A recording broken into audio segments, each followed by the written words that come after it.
Já sabe madrugada a queda informar com a virada para norte de Huchada, Santa Cruz, a queda registrou um acidente semifrontal com basta dano material e lembra se tem pessoas heridas. Essa hora a patrulha de Santa Cruz a queda dirigir no sítio e na chegada de patrulha bem encontrar com um Chevrolet e um Honda com dano material.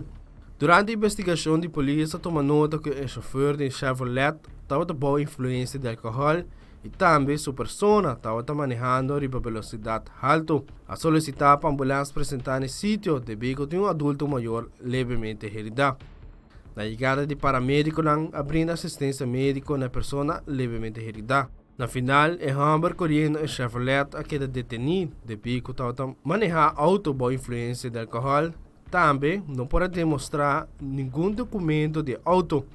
A transportar o Humber para a guarda de polícia caminho lo que é apresentar diante um fiscal auxiliar para ele dar conta na sua acto.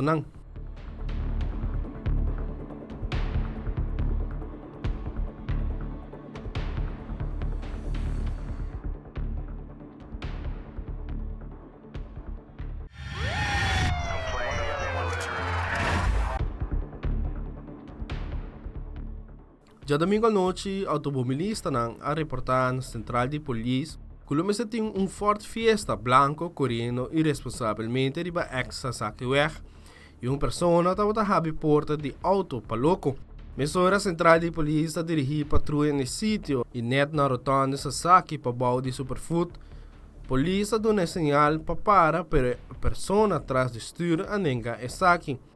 A Ford Fiesta sigue para a boa para Erskine Boulevard e aqui a polícia começou com uma persecução. Na altura de Blue Residence, logra de parar auto em momento que a agente na policial acercar o auto a bem encontrar com dama boa influência. Mesora a detener e durante o controle a bem encontrar com droga no auto. A turma aqui de meslar e a solicitar para transporte policial, apresentar no sítio e transportar a dama para a guarda de polícia.